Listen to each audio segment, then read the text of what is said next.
Assalamualaikum warahmatullahi wabarakatuh. Saya Jihan Jaya Fatima dengan NPM 1917051016 akan menyampaikan materi praktikum keamanan sistem informasi dari praktikum 1 sampai praktikum 7. Adapun list materinya yaitu yang pertama pengenalan keamanan informasi, yang kedua footprinting, yang ketiga Nmap, yang keempat SQL injection, yang kelima PDF crack, yang keenam enkripsi dan deskripsi, dan yang ketujuh FTP. Langsung masuk materi yang pertama yaitu pengenalan keamanan sistem informasi. Apa itu KSI? Menurut Gustavus J. Simons, keamanan informasi adalah bagaimana kita dapat mencegah penipuan atau mendeteksi adanya penipuan di sebuah sistem yang berbasis informasi, di mana informasinya sendiri tidak memiliki arti fisik. Jadi keamanan sistem ini erat kaitannya dengan hacking. Jadi tujuan kita menghacking di sini adalah untuk mengecek apakah sistem tersebut sudah aman, apakah dapat dijebol atau tidak. Nah, selanjutnya ada jenis-jenis hacker, yaitu ada 5. Yang pertama, white hat hacker. Jenis hacker ini tujuannya tidak merugikan, tetapi untuk menguji ketahanan sistem tersebut. Nah, yang kedua itu ada black hat hacker. Jadi, hacker ini tujuannya untuk melakukan kerusakan. Nah, yang ketiga ada gray hat hacker. Jadi, jenis hacker ini adalah jenis hacker yang menganut standar etika ganda. Kemudian yang keempat ada script kiddie hacker. Ini adalah jenis hacker yang menggunakan software dalam proses hackingnya. Kemudian yang kelima ada hacktivist hacker, adalah jenis hacker dengan tujuan untuk menyebarkan pesan-pesan tertentu seperti pesan politik dan lain-lain. Nah, selanjutnya ada fase hacking, yaitu yang pertama ada reconnaissance. Reconnaissance ini adalah mengumpulkan informasi sebanyak mungkin dari target. Kemudian yang kedua ada scanning. Scanning ini melakukan scanning terhadap network target. Kemudian yang ketiga ada gaining access. Gaining access ini merupakan kegiatan merancang blueprint atau kelemahan dari target yang didapat dari tahap recognize dan scanning. Kemudian selanjutnya ada maintaining access. Jadi maintaining access ini adalah mencoba untuk mendapatkan hak akses ke root system sebagai admin. Dan yang terakhir ada clearing attack. Ini adalah kegiatan menghapus jejak atau log di sistem target. Nah, demikian untuk materi yang pertama. Kita langsung materi yang kedua, yaitu footprinting. Jadi, footprinting atau juga dikenal dengan pengintaian adalah teknik yang digunakan untuk mengumpulkan semua informasi tentang sistem komputer dan entitas milik target. Nah, kenapa kita belajar footprinting? Karena dalam ethical hacking, 90% waktu seorang pentester digunakan untuk mengumpulkan data target, dan 10%-nya digunakan untuk melakukan percobaan dalam menguasai sistem target. Nah, informasi apa saja yang bisa kita dapat dari footprinting ini? Jadi, kita bisa dapat sistem operasi dari target kita, kemudian kita bisa dapat firewall-nya, kemudian kita bisa dapat alamat IP-nya, kemudian network map, konfigurasi keamanannya, email, ID, password, konfigurasi server, URL, dan VPN-nya. Kemudian di sini ada metode footprinting, di sini ada banyak. Jadi yang pertama itu ada search engine. Search engine ini tidak perlu menggunakan aplikasi, tinggal di search aja di mesin pencari. Itu ada toolsnya, ada Netcraft, PeopleSmart, Google Alerts, Yahoo, Bing, dan Sodan. Nah, selanjutnya ini adalah metode Advanced Google Hacking. Ini biasanya menggunakan tools Google Docs, ExploitDB, Complex Search Query String. Nah, selanjutnya ini adalah social network. Jadi, kita mengumpulkan informasi dari sosial media target, yaitu ada Facebook, Twitter, Instagram, dan Google+. Selanjutnya, di sini ada metode website footprinting. Biasa toolsnya itu menggunakan website informer, spider, htttrack, website reaper, copier. Kemudian yang selanjutnya ada email footprinting. Ini biasanya menggunakan tools free viewers, trace email, yes where, dan get notify. Selanjutnya ada who is footprinting. Biasanya ini menggunakan tools whois.net atau who.is. Nah, whois footprinting ini untuk mengetahui domain name dari pemilik sistemnya. Kemudian di sini ada metode competitive intelligence gathering. Ini biasanya digunakan untuk menganalisis dari website pesaing. Tools yang digunakan ini adalah biasanya Business Wire. Kemudian di sini ada DNS footprinting. Tools yang biasa digunakan itu adalah DNS lookup, DNS watch. DNS footprinting ini biasanya untuk mengetahui IP dan domain pada server. Kemudian selanjutnya di sini ada network footprinting. Di sini biasanya menggunakan visual route atau Nmap. Dan yang terakhir ada social engineering. Ini biasanya menggunakan dumpster diving, shoulder surfing, dan eavesdropping. Nah, untuk praktek, saya akan mempraktekkan salah satu dari metode footprinting ini. Jadi, saya akan mempraktekkan cara menggunakan Netcraft dengan metode search engine.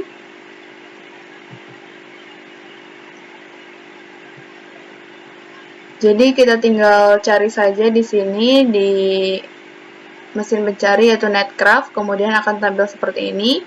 Kemudian di sini kita masukkan alamat dari target.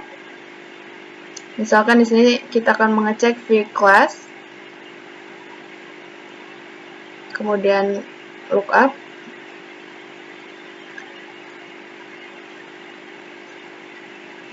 dan nah di sini untuk informasi yang didapat itu adalah di sini hosting company-nya unila.ac.id, kemudian kita bisa dapat IP address-nya itu adalah 103.3.46.19. Kemudian di sini ada domain servernya yaitu unila.ac.id. Kemudian name servernya ns1.unila.ac.id.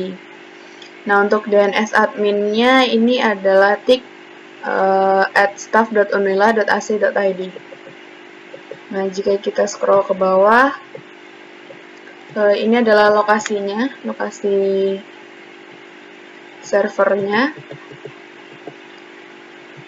Kemudian di sini ada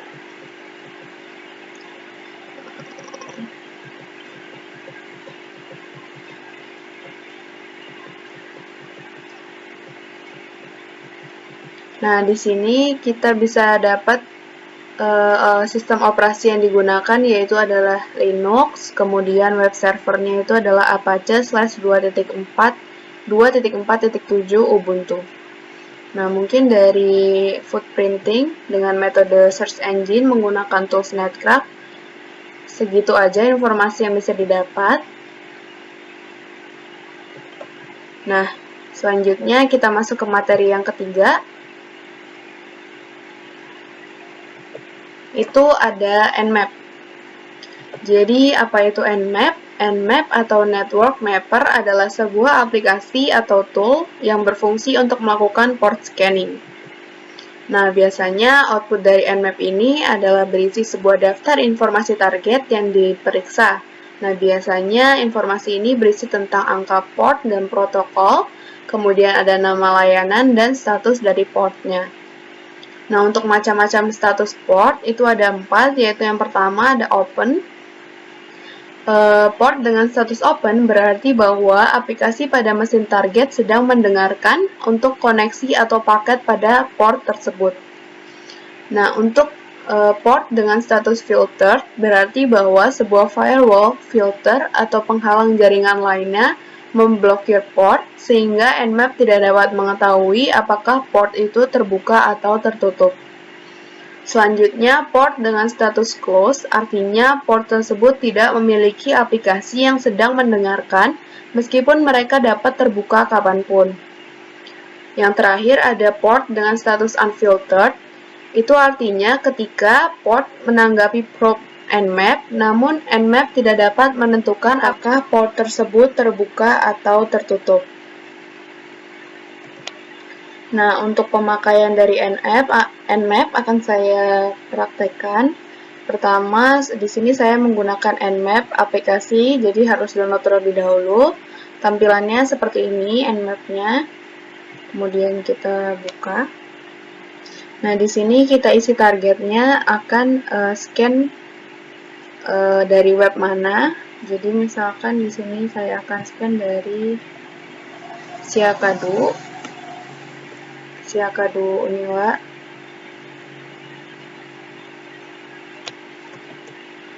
Nah, di sini ada pilihan banyak macam scan-nya. Ada quick scan, ada ping scan, ada regular scan. Di sini saya menggunakan intense scan dan tinggal diklik scan sebelah sini. Tinggal tunggu proses scanningnya. Nah, di sini meskipun belum selesai, sudah terlihat ya di sini terdapat IP address-nya yaitu 103.3.46.38. Di IP ini itu ada 4 port. Ini 4 port.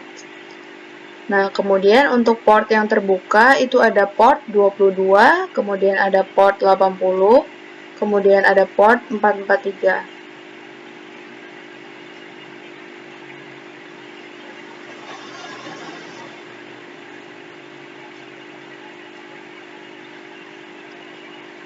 Nah, sudah mungkin itu saja informasi yang bisa didapat dari proses Nmap ini.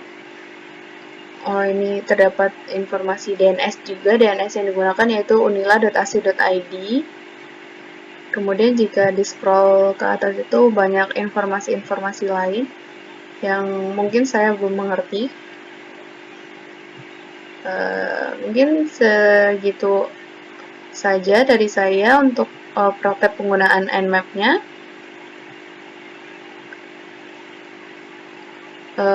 Kita masuk ke materi yang keempat.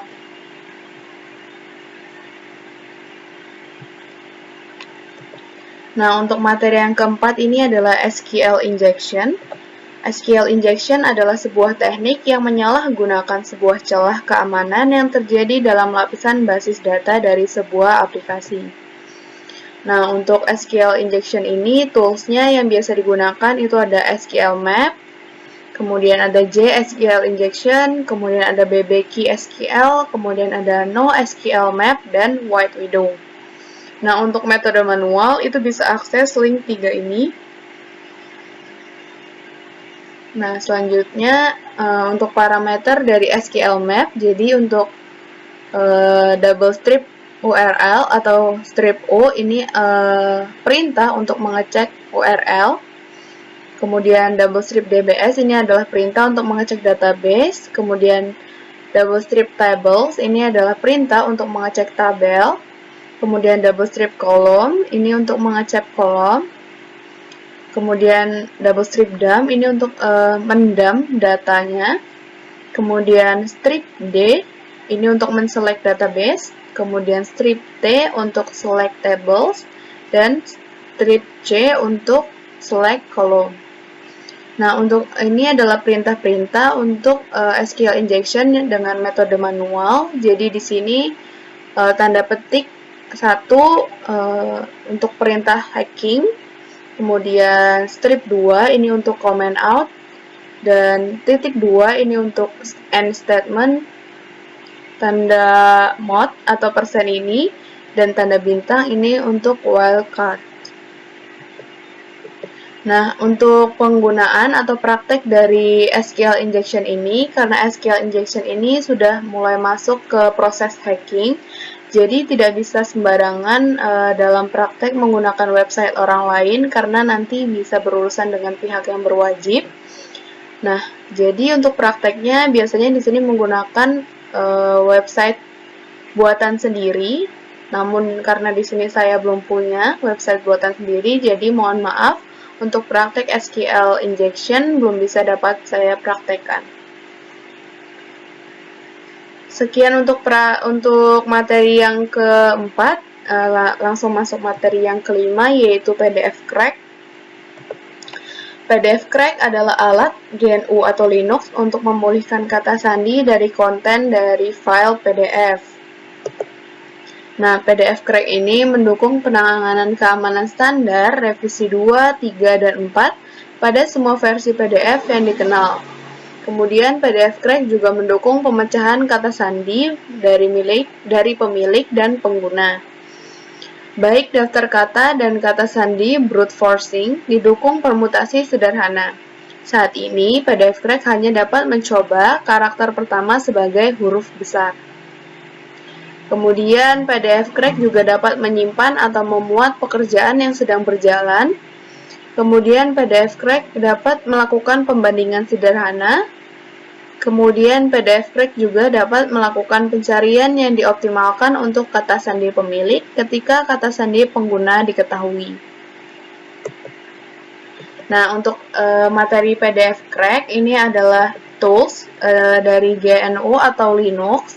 Nah, karena di sini saya menggunakan sistem operasi Windows untuk laptop saya, jadi saya tidak dapat mempraktikkan untuk cara penggunaan dari PDF-Crack-nya. Mohon maaf sebelumnya. Jadi, sekian untuk materi PDF-Crack. Lanjut ke materi selanjutnya, yaitu enskripsi dan deskripsi. Jadi, enskripsi adalah sebuah proses penyandian yang mengubah teks asli atau pesan yang dapat dimengerti, plain text, menjadi teks kode atau pesan yang tidak dapat dimengerti, atau ciphertext. Nah, selanjutnya apa itu deskripsi? Deskripsi adalah sebuah proses pembalikan yang mengubah teks kode atau pesan yang tidak dapat dimengerti, ciphertext, menjadi sebuah pesan teks asli atau pesan yang dapat dimengerti, atau plain text. Nah, untuk tools yang dapat digunakan untuk enskripsi dan deskripsi file, itu yang pertama ada PGP Tools, kemudian ada VeraCrypt, dan ada Crypt. Nah, untuk PGP Tools, jadi PGP ini adalah singkatan dari Pretty Good Privacy dan merupakan program komputer yang sering dipakai dalam proses kriptografi dan autentikasi pengiriman data komputer. Nah, aplikasi ini memungkinkan untuk mengekskripsi atau mendeskripsi file PGP. Jadi kita bisa download PGP Tools di link ini. Selanjutnya saya akan mendemonstrasikan untuk penggunaan PGP Tools. Jadi yang pertama harus diinstal terlebih dahulu.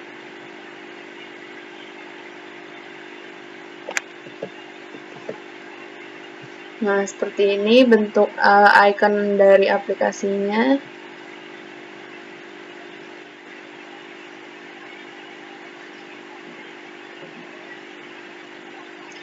Nah, tampilannya akan seperti ini. Jadi, yang pertama kita akan buat keyring-nya terlebih dahulu. Kita klik keyring, kemudian create PGP key.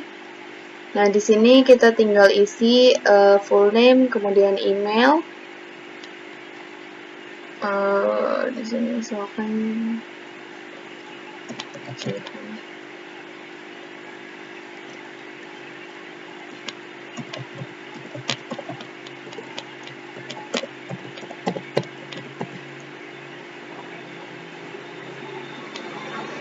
ini kita isi passwordnya ya, jangan lupa.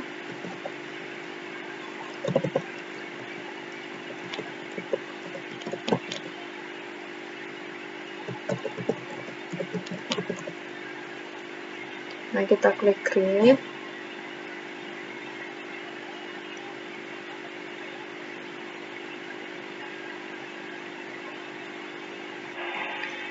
Nah, jika sudah selesai, kita cek di sini. Jadi ini adalah keyring-nya. Kemudian, misalkan kita akan menenkripsi sebuah file, maka di sini kita tinggal klik enkripsi, kemudian kita pilih filenya. Misalkan di sini.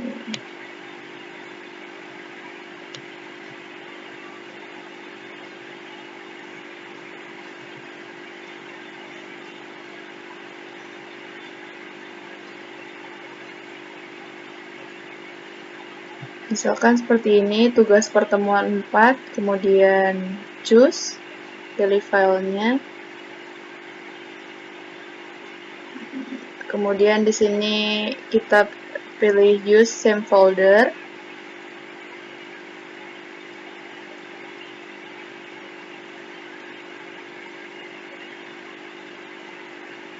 Kemudian di sini kita klik encrypt.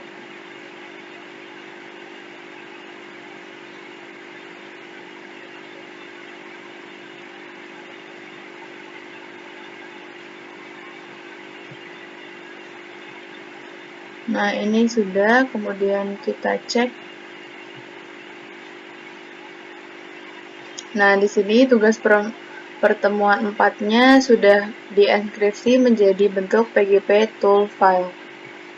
Jadi ini kalau dibuka sudah tidak dapat dibaca lagi. Kemudian selanjutnya untuk proses decrypt file, deskripsi, di sini juga bisa menggunakan PGP tools. Tinggal kita klik decrypt filenya, kemudian kita pilih file yang akan kita decrypt. Nah ini, kemudian choose. Nah di sini kita masukkan password yang tadi sudah dibuat, jangan sampai lupa itu passwordnya. Klik OK. Ini bisa pilih same the temporary folder, use the same folder, terus browse, kemudian decrypt. Nah ini sudah OK.